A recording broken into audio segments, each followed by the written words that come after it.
the CCF. Prime Minister, I'd like to shift gears a bit and ask you some questions about your role as chair of the cabinet. And so it's true, would you agree, that one of your chief responsibilities as Prime Minister is to chair the cabinet? Yes. And it's a serious responsibility. Yes. And so yesterday, there was a panel testifying from the Prime Minister's office, I'm sure you're aware, and your Chief of Staff, Katie Telford, answered questions about your role as Chair of the Cabinet. Are you aware of her testimony? Yes. And so she, under cross-examination, she testified that you are the ultimate decision maker for determining the information and documentation shared at cabinet meetings. Do you have any reason to disagree with what she said? Yeah, that was in a series of questions, linked to, who ultimately decides who's in the room or not. The reality is the authority rests with me. If I, in seeing what the public service has prepared for me as a list of subjects at cabinet or attendees at cabinet or documents to be provided at cabinet, if I have significant issue with any one of them, I can say, no, we're not going to present that to cabinet and it won't go to cabinet. But as par for the course, I do not spend time going over in advance every possible document going to cabinet to say, yes, this can go, this shouldn't go, this can't go. It's in exceptional circumstances. So there's advice provided to you by the Privy Council office? Is that what you're saying on what documentation and information goes to cabinet? It's presented to you for review and then you sign off on it, yes or no?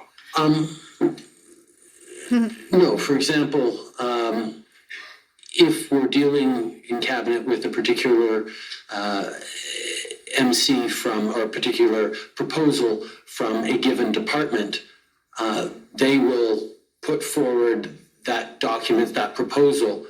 I will, as par for the course as all cabinet members do, read through that documentation as part of our deliberations that we're about to have.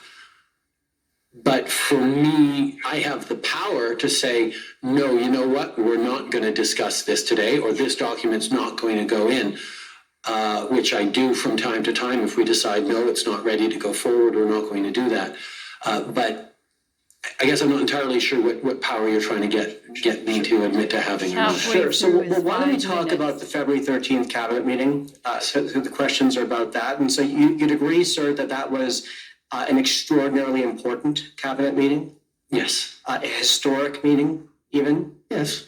And even though it was happening at a time of great pressure, of great urgency, you would have taken care to determine in your capacity as chair of cabinet that cabinet had all the relevant information and documentation before it. The way cabinet works is we do an awful lot of work in cabinet committees. We do not, as a par for a course, dig into every item that comes forward in a fulsome way because we have subgroups of cabinet that dig into that. So there will have been, before any cabinet meeting, including that one, subgroupings meeting to debate, to discuss things that then get reported back to cabinet.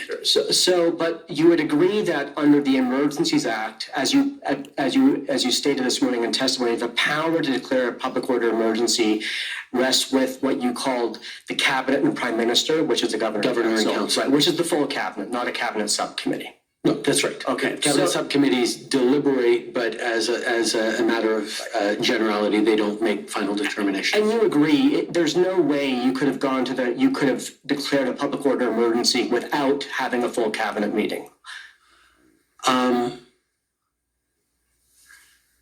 In this case, it was something very important to me. I could imagine catastrophic scenarios in which a government might have to declare a public order emergency without a meeting of full cabinet, either because of urgency or because of circumstance that prevents cabinet from gathering. So, but in this case, there was such a meeting. Yes, And in this so, case, I chose to have a meeting. So I'd like to ask you some questions of what you've termed as the inputs to that meeting. And just to be abundantly clear to my friend from the Attorney General of Canada, I'm not going to ask you about the content of any of those inputs that might be protected by confidence. I just simply want to ask you if certain documents were inputs or not to the cabinet meeting, if I may. So the first is that we've heard in testimony that there was a legal opinion that explained the difference in the definition of threats to the security of Canada in the CSIS Act and the Emergencies Act, and you've testified to that this morning. Do you know, sir, if that a legal opinion was provided to the full cabinet at its meeting of February 13th? In matters of legal opinion, in many situations, most situations, we hear from the Attorney General and Justice Minister who reports to Cabinet on this or that legal opinion. So was that written opinion provided to the cabinet, sir? I believe it was a report from, a verbal report from the Minister of Justice. I'd like to ask you about another document, which is that we've heard about a threat assessment prepared by CSIS, and you're familiar with that as well. And Director Vigneault testified that he concluded, or CSIS had concluded, that there wasn't a threat to national security under 2C of the CSIS Act. He also testified that that threat assessment was provided to the IRG on February 13th. So my question is, was this threat assessment provided to the full cabinet on the evening of February 13th? In our reporting to Cabinet, there was a reporting on the consensus reached by the IRG, including the director of CSIS, who recommended and agreed with the invocation of a public order emergency. We were not at Cabinet dealing with whether or not CSIS had the authority to move forward with a wiretap on one person or another. It was a discussion on the invocation of a public order emergency, which requires reasonable grounds for the governor and council to make a determination. So you'd agree that that document was not provided to the full cabinet on February 13th? You said a report. Which document is that? The CSIS threat assessment. And if I could rephrase what you said, you just said the IRG considered that report, it discussed it? No. Throughout the IRGs, CSIS, as a par for a course, would mention that the threshold had not been met for CSIS operations within this of a particular type, according to their context and their mandate. But we were not looking as an IRG or a cabinet as to whether or not CSIS would be allowed to do this or that thing. We were looking at, certainly by this end, whether or not we had a threshold met for the invocation of a public order emergency. So Prime Minister, Director Vigneault testified that a written threat assessment was prepared by CSIS, and he testified that he provided that to the IRG. Yes. Are you saying that that document was not provided to the IRG? No, that would have been provided to the IRG. But would you agree that it wasn't provided to the full cabinet? Yes, I agree that it was, that the report was given, that that the narrow CSIS threshold was not met for a CSIS operation, but because that was not the issue at play in this cabinet discussion, the issue was the threat of serious violence threshold met in the context of a public order emergency, was the discussion at play. And Prime Minister, this morning in your testimony, you addressed the policing plan that was prepared by the OPS, and I believe you stated we should read it, we should look at it, because it wasn't much of a plan. Is that fair? That is my understanding of it. So, sir, I'd like to pull the plan up on the screen, please. And Mr. Registrar, it's PB NSC CAN 407734.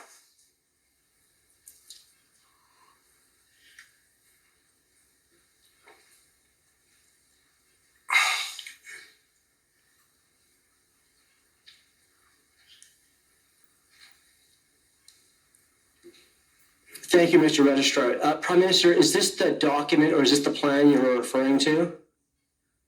I have not, I have heard about this. I haven't ever actually seen it, so. So what I'd like to do, so you've not read this? No, I have not. Okay, so I certainly have not read it on the 13th. Okay, and so I'd like to just, Mr. Registrar, I'd just like to walk the Prime Minister through the pages, not so he could read it because we don't have time, but just to point out that this is a heavily redacted document. So page 1 is the cover page. Page 2 is this signature page. If we could go down, page 3 is a description of the situation and the mission. And then, Mr. Registrar, if you could please scroll down. The rest of this document has been redacted. So that's page 4, page 5, page 6, page 7, page 8. So, Prime Minister, you said we should read this plan. We can't. It's within your legal authority to instruct your counsel to remove these redactions. For the sake of the transparency of this commission, sir, would you consider that request? I object to that. On behalf of the Government of Canada, it's Brian Gover once again. This is putting the Prime Minister in an odious position. We had no notice that they would attempt this in cross-examination. These things require careful consideration, do not lend themselves to decisions in the moment, and we maintain our objection. Commissioner, sorry, sir. This was in our document list that we circulated within time to counsel for the Attorney General. They had noticed that we would be putting this document, and the question is a fair one in response to the Prime Minister's testimony this morning that he said you should read it. I think it is fair in a sense, but I think what's being raised is it's a little more complicated than the federal government or the Prime Minister releasing these. This is a police operational plan of the OPS involving officers from the OPS and from OPP involving strategy, etc. And I would be very surprised if the federal government would order its release without consulting with the various police services. And I think that's the unfairness that's being referred to. And quite frankly, I agree. Now, having said that, he made reference to the plan, and there is an issue about reading it for sure, but I think the context is important here. So, Commissioner, with that, with your ruling there, I thank Mr. Gover for his point. Prime Minister, can I put it to you this way? You said we should read the plan, but I think you would agree we can't. Indeed, as I said, I haven't read the plan, but we're in a situation where, as can be imagined, I have access to unredacted information, and what I know and my understanding of this plan was, and I'm happy to testify to that, that it was not a complete plan of engagement. And Prime Minister, and again, I think I would like to raise this again. I'm looking to Mr. Gover in anticipation of his reaction. As you know, there's a legal opinion that over which solicitor-client privilege has been asserted. We asked Minister Lametti to release that opinion, and in a public statement this week, he said he couldn't because he lacked the authority to. That would be up to his client, and he then clarified that his client is the governor and council. So again, for the record, sir, and this has been an issue for all week, not just this morning, would you advise that that opinion be released in the interest of transparency? Mr. Commissioner, it's Brian Gover once again for the Government of Canada. Solicitor-client privilege, of course, is a very substantial right in our legal system. It's one that the Supreme Court of Canada has recognized as a constitutional dimension. I remind my friends that in this case, as the Prime Minister has said, Cabinet confidence has been waived for the 4th time in 155 years to provide evidence of inputs. We know that the decision note that was referred to in testimony by the Clerk of the Privy Council referred to the advice of the public service that it was appropriate to invoke the Emergencies Act. In my submission, we need not go further with the inquiry and pierce the veil of solicitor-client privilege, setting what in my submission could be a dangerous precedent going forward. And this is certainly an issue that requires careful consideration and not one to require a Prime Minister to respond to in the spur of the moment. Thank you.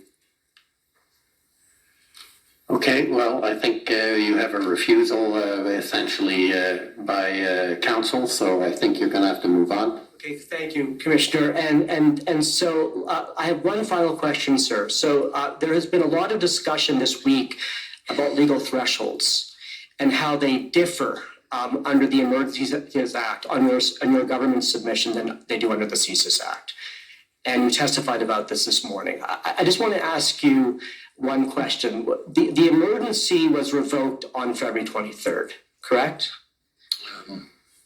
Yes. We can take my word for it. And prior to that revocation, there was a great deal of public debate and public discussion about the case for the emergency made by the government. Is that right? Yes. And sir, I put it to you that not until this commission has the government of Canada ever publicly communicated that the threshold for determining a threat to national security is different under the Emergencies Act than under the CSIS Act. Not once.